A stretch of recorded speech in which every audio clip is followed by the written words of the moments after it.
बोलो सब संतों की सत्य सनातन धर्म की। बहुत ही सौभाग्य का समय है कि उस महाप्रभु की असीम दया दृष्टि से हम सभी लोगों को इस सत्संग का परम पावन अवसर मिला है। देखिए, हम सभी लोगों को परमात्मा की अनमोल कृपा प्राप्त होकर के ये मनुष्य का चोला मिला है। जिस जिंदगी को बड़े बड़े देवता ऋषि मुनि भी तपसा करते हैं, इंतजार करते हैं बंधु, वह जिंदगी हम सभी लोगों को अनमोल कृपा से मिला है। और जीवन का समय सबका बीत रहा है। महापुरुष कहते हैं, चाहे तुम गाफिल रहो और दुनिया में चाहे होशियार, चाहे हम दुनिया में गाफिल रहें या होशियार रहें, हम सब का समय धीरे धीरे धीरे करके बीत रहा है। और यही एक ऐसी चीज है जो रोकने की व्यवस्था नहीं। समय कभी रुकता नहीं। उस समय के साथ जिसने अपना तालमेल सही कर लिया तो वो एक भाग्यशाली कहलाता है और वही जिंदगी को सफल कर पाता है। कि जो समय पर समय को न समझा सही, अव्यर्थ अवसर गंवाने से क्या फायदा। जिस समय जो कार्य करना है, अगर उस समय पर वो काम हम नहीं किए तो हमारा जीवन जिसका भी जो समय रहता है, वैसे विद्यार्थी का समय है पढ़ाई का, अगर उस समय पढ़ाई न कर पाए, इधर उधर दाएं बाएं भटकता रहे, तो उसका पूरा जिंदगी उसके बाद चाहे समय निकल जाएगा, बाद में चाहे कि हम पढ़ाई कर ले तब बाद में संभव नहीं।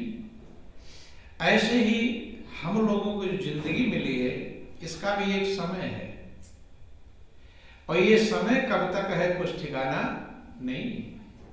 इसलिए सभी महापुरुषों ने इस पर जोर दिया कि जो समय आपके हाथ में इस समय है, वर्तमान है, वही सबसे महत्वपूर्ण है और वो सबसे ज्यादा कीमती है। जो समय बीत गया तो जैसा भी आपने बिताया, जैसा कर्म किया, अच्छा या बुरा, वो चला गया, उसको बदल सकते नहीं। हाँ, उससे शिक्षा ले सकते हैं कि जो हमने समय को बेकार कर दिया अब आगे बेकार न करें, अब उसे संभालें। महापुरुष कहते भूतकाल से शिक्षा हमें लेनी चाहिए। जो समय बीत गया, चूंकि सभी को समझ में आता है कि ये हमने सही किया और ये गलत किया, सही गलत के समझ में आता रहता है, लेकिन मनुष्य समझने के बावजूद भी सही कर पाता नहीं। उसमें तमाम सारे कारण होते हैं और उन कारणों के कारण से वो समझते हुए भी सही मंजिल पर चल नहीं पाता है। जो चल जाए वही भाग्यशाली है। क्योंकि जीवन में कर्म ही प्रधान है।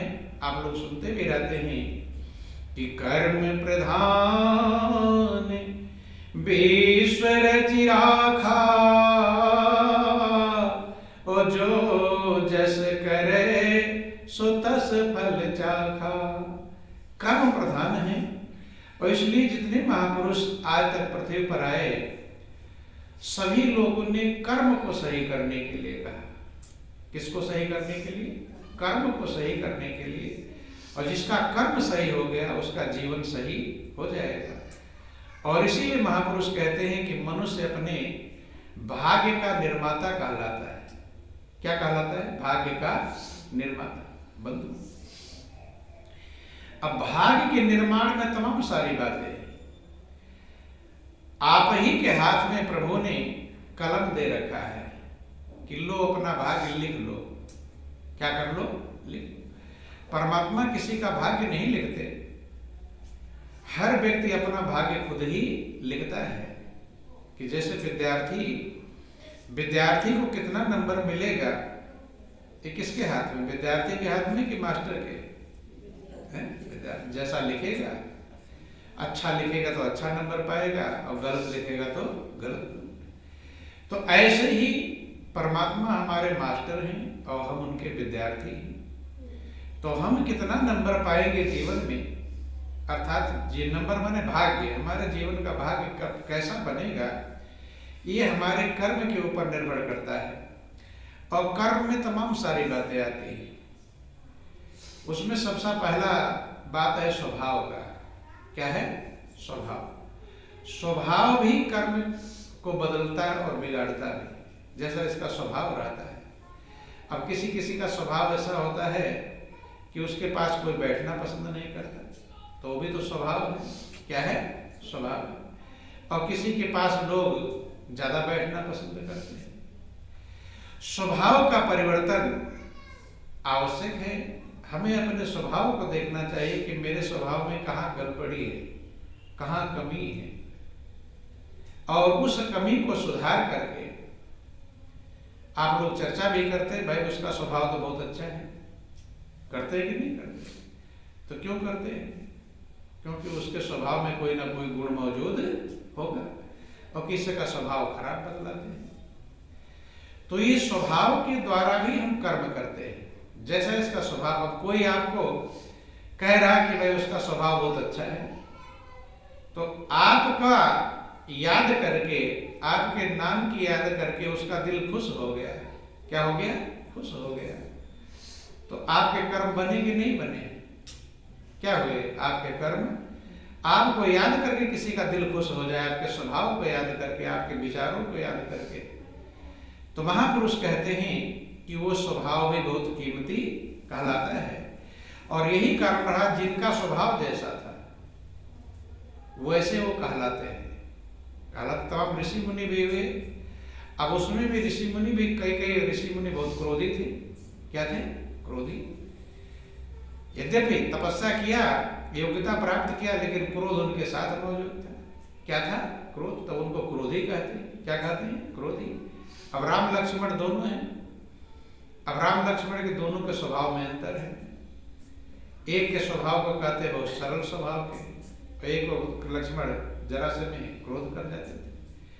तो इसलिए महापुरुष कहते हैं कि ऐसे ही हमें भी अपने स्वभाव का परिवर्तन करना चाहिए। स्वभाव बस ही हमसे कर्म हो जाता है। जैसा इसका स्वभाव होता है, आदत, वही आदत बन जाती है, और ना चाहते हुए भी वैसा कर्म कर लेता है। बंधु, अब किसी के स्वभाव बाड़ी उल्टा बोलने की है, तो रोकते रोकते सोचेगा कि रोकूं, ना बोलूं, लेकिन एकदम निकल जाए।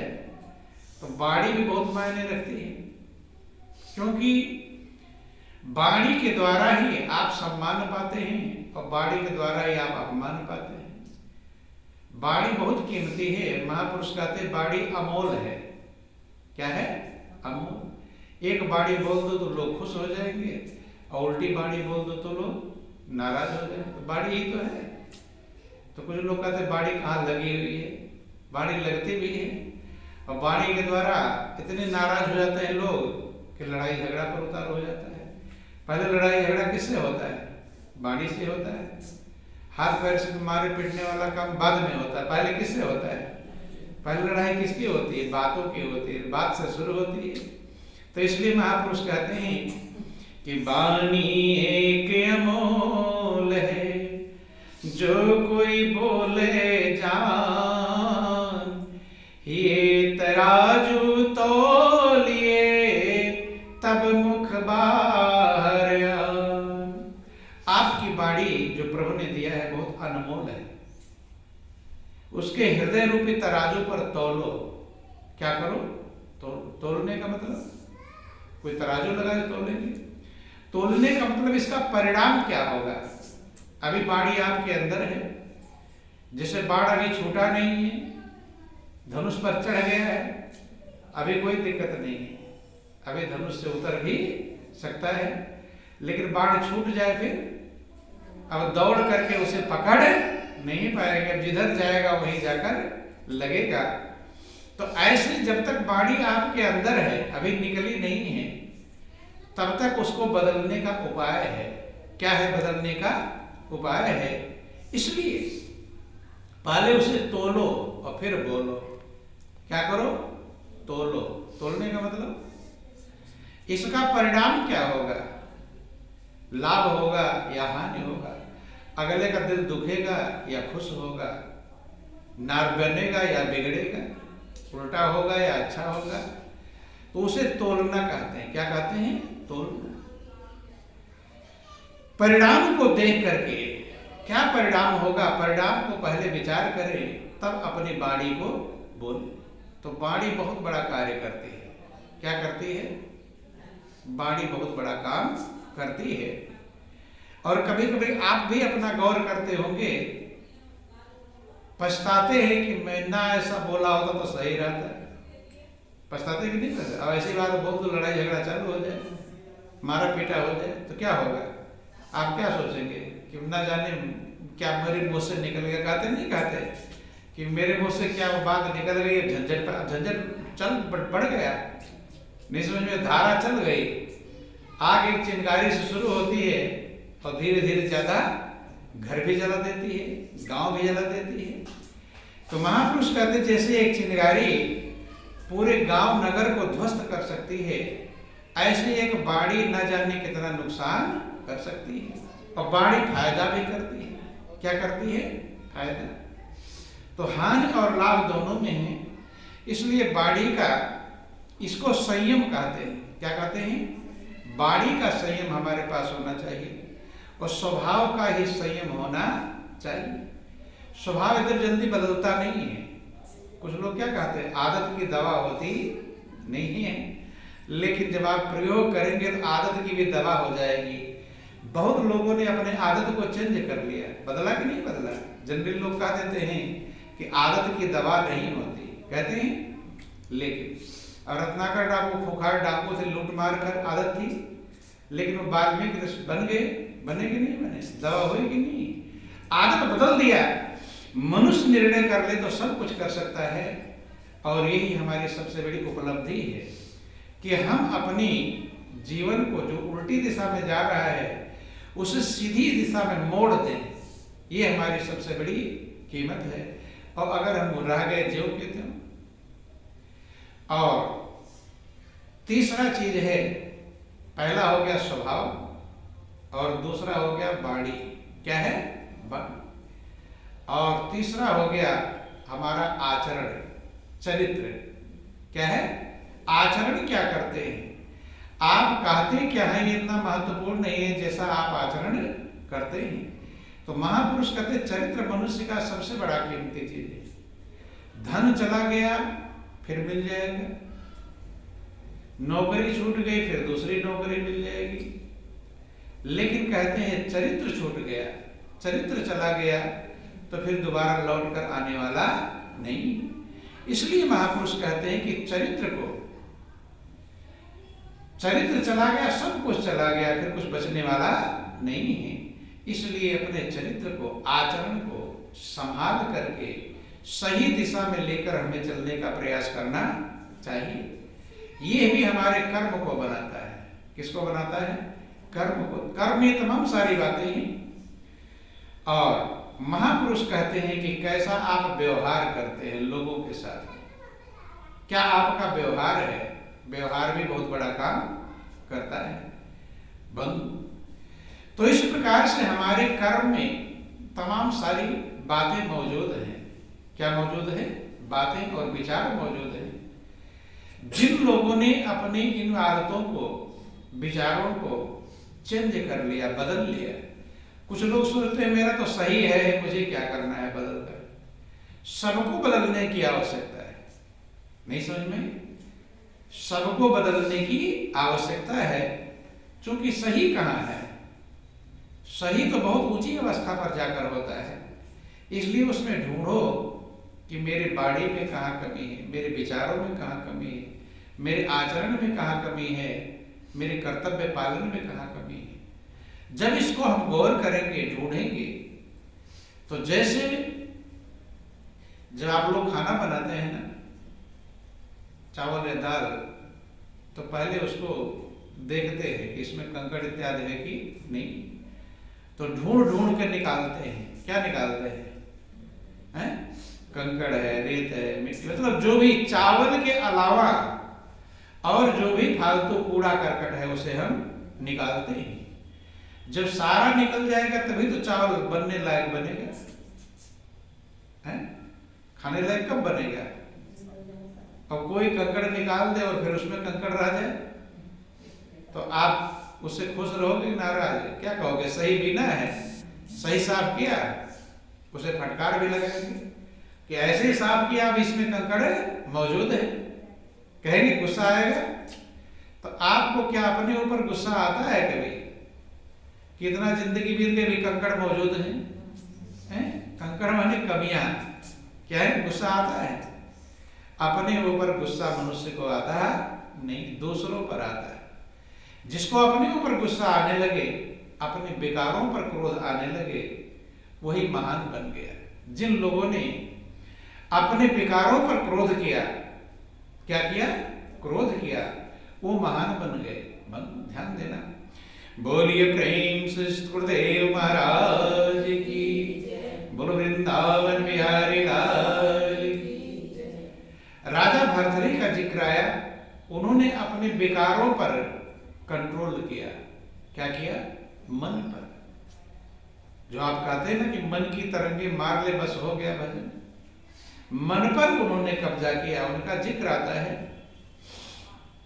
आप लोग सुनते हैं कहानियां कि उज्जैन के राजा थे,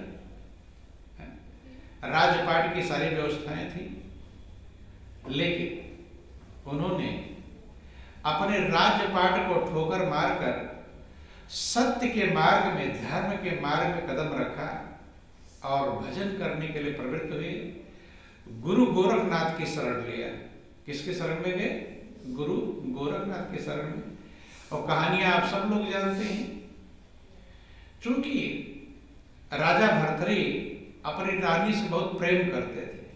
क्या करते थे? बहुत प्रेम करते थे। और महापुरुष कहते हैं कि जहां भी मनुष्य का मन लग जाता है, तो मन लग जाने के कारण जहां मन लगता है वही अच्छा दिखाई पड़ता है, और दाएं बाएं वो देखता नहीं। तो इतना राजा भरथरी का मन लग गया था रानी के प्रेम में कि जिसका कुछ ठिकाना नहीं था।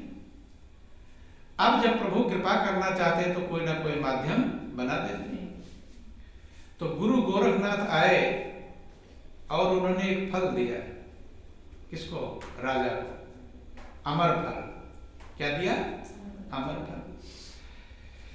कि राजा, ये जो फल जो भी इसको ग्रहण कर लेगा, जिसको खाएगा, वो अमर का मतलब होता है शरीर से स्वस्थ, मन से स्वस्थ, वाणी से स्वस्थ, सबसे अच्छा रहेगा, सुंदर रहेगा, चमकता हुआ रहेगा।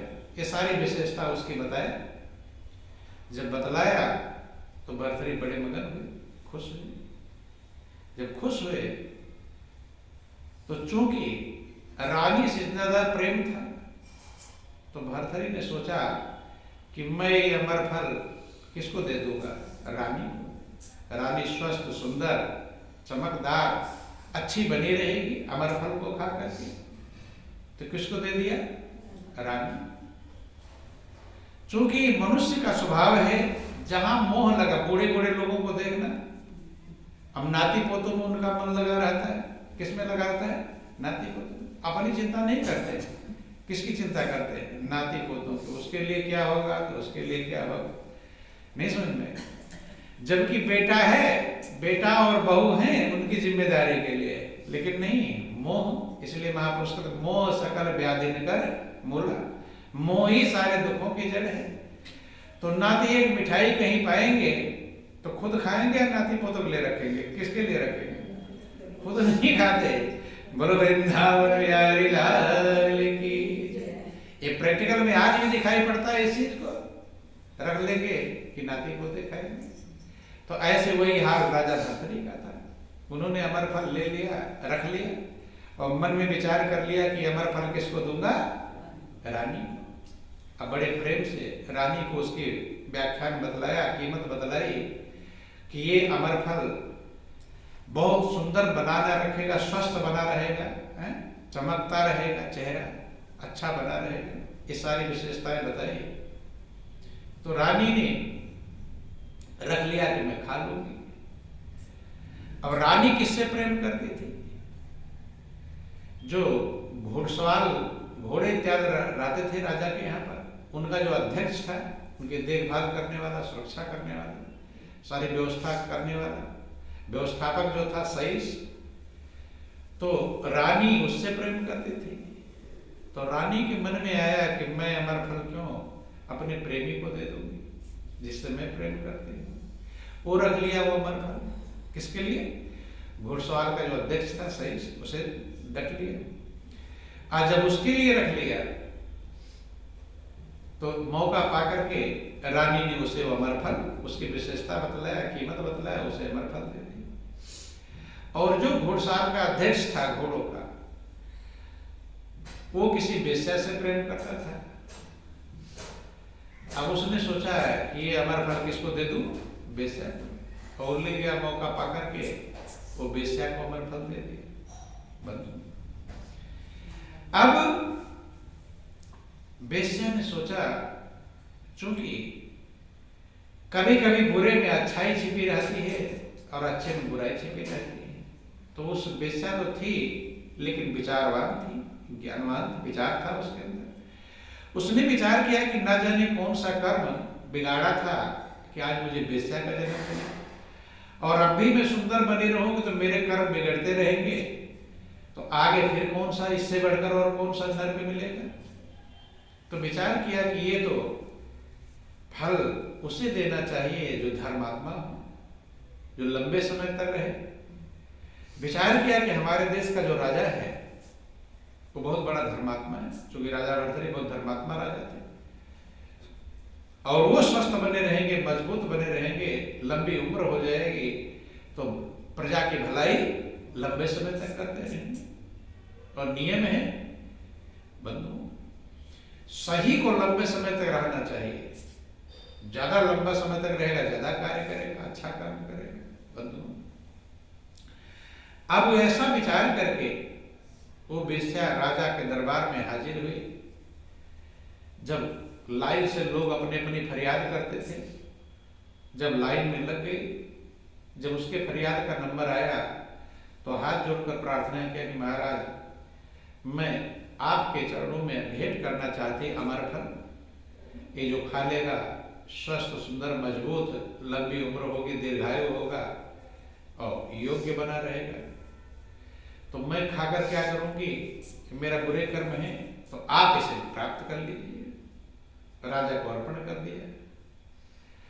अब राजा चौंका, अमरफल को पहचान गया, ये किसके पास कहां से है। अब वेश्या को क्या पता कि यह कहां से घूम कर आ रहा है, अर्थात किसी को किसी का पता नहीं। तो गुप्त बात का पता कोई किसी को देता नहीं बंधु। अब राजा ने रख तो लिया, लेकिन चौंक गया। जब सब सभा खत्म हो गई तो राजा ने रानी से पूछा कि मैंने तुझे अमरफल दे दिया था, तूने उसे खा लिया? तो रानी तो पहले कही हाँ जी मैंने खा लिया, लेकिन जब थोड़ा टाइट हुआ तो रानी झंझट में पड़ी। सच्चाई तो सच्चाई उसे बताना पड़ा। रानी ने बताया कि वो अमरफल मैंने घुड़सवार के अध्यक्ष था सईस, उसको दे दिया था। अब सईस को बुलाया गया। सईस भी डरे, राजा के सामने कैसे, क्योंकि राजा तो राजा है, एक सेकंड में जजमेंट कर देगा, न्याय कर देगा। तब प्रार्थना किया कि महाराज मेरे अपराध को क्षमा करिए, और मैंने जो है ये अमरफल वेश्या को दे दिया। अर्थात कंफर्म हो गया कि वो अमरफल कहां से घूमता घूमता राजा ने विचार किया संसार की सत्यता को। क्या विचार किया? संसार की सत्यता को विचार किया कि मैं जिस रानी से इतना ज्यादा प्रेम करता हूं, जान की बाजी लगाना चाहता हूं, संपूर्ण समर्पण जिसके लिए कर दिया है, इतना प्रेम मेरा है, दिल में बैठी हुई है, और वो एक नौकर से प्रेम करती है। किसे प्रेम करती है? नौकर, जिसका कोई औचित्य नहीं, कभी दरबार से निकाल कुछ भी मांगता नहीं। तो महापुरुष कहते हैं कि मन कितना ये नादान है अज्ञानी है कि राजा को छोड़कर और किससे प्रेम कर रही है? नौकर से प्रेम करते हैं। तो राजा ने सोचा मैं भी मूर्ख हूं, मेरी मूर्खता, जो इतनी मूर्ख रानी है, अज्ञानी रानी है, उससे वो नौकर से प्रेम कर रही है और मैं उस मूर्ख रानी से प्रेम करता हूं। अपनी कमी पर, अपनी अज्ञानता पर उसे विचार आया। क्या आया? विचार आया। जब विचार आया तो राजा ने सोचा कि ये सब बेकार है, क्योंकि संसार में सबसे ज्यादा प्रेम किससे करता था? रानी से। उससे ज्यादा प्रिय कोई था नहीं। जो सबसे ज्यादा प्रिय था वही इस प्रकार है, तो कम प्रिय होगा उसका क्या हाल होगा? अर्थात संसार में कुछ रखा नहीं है, संसार एक धोखा है। क्या है? धोखा। इसलिए जिसने भी समझा इस संसार को, सबने धोखा कहा, मिथ्या कहा, असत्य कहा। जो संसार के नजदीक तक पहुंच गया है, जो दूर है, वो सोचता होगा कि अभी और कुछ मिलेगा अच्छा, लेकिन यहां अच्छा मिलता नहीं। इसलिए राजा ने कुछ नहीं कहा किसी को, न रानी को डांट फटकार लगाया, न घुड़साल के अध्यक्ष सहीस को कुछ कहा। उसने क्या किया? बेश्या को ढेर सारा धन दे दिया और महल इत्यादि रहने के लिए व्यवस्था कर दिया कि तुम अपने बुरे कर्म से बच जाओ। खाने पीने की सारी व्यवस्थाएं कर दी और धन्यवाद दिया। किसको? सबसे समझदार कौन निकली? वैसा ही निकली। वो समझदार निकली कि धर्मात्मा के लिए ये अच्छी चीज होनी चाहिए बंधु। उसको धन्यवाद दिया और अपने राज्यपाट को छोड़कर चल दिया प्रभु के भजन करने के लिए। तो प्रभु कभी कभी ऐसी कृपा करते हैं जो मनुष्य को सच्चाई की राह दिखा देते हैं, सब छोड़कर चल देते हैं। बोलिए प्रेम से गुरुदेव महाराज की, कि सब तज कर राज समाजा, बने चले भरत री राजा। सब तज कर राज समाजा, बने चले भरत री राजा। सब तज कर राज समाजा, बने चले भरत री राजा। सब तज कर राज समाजा, बने चले भरत री राजा। एक भी प्रेमर फल लाया, नृप रानी हेतु पठाया। एक भी प्रेमर फल लाया, नृप रानी हेतु पठाया। तन अमर होने के काजा, बने चले भरत री राजा। तन अमर होने के काजा, बने चले भरत री राजा। सब तज कर राज समाजा, बने चले भरत री राजा। सब तज कर राज समाजा, बने चले भरत री राजा। रानी निज प्रीतम दीना, तीन बेस्या अर्पण कीना। रानी निज प्रीतम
सब साजा, बन चले भरत ही राजा। ब्रह्मानंद वृथा सब साजा, बन चले भरत ही राजा। सब तज कर राज समाजा, बन चले भरत ही राजा। सब तज कर राज समाजा, बन चले भरत ही राजा। भर्तृहरि ने विचार किया कि जिससे मैं सवाया प्रेम करता हूं और उसका मन दूसरे पुरुष में लगा हुआ है, सारे कुल की लाज इसने मिटा दिया। विचार करते हैं कि मैं भी मूर्ख हूं,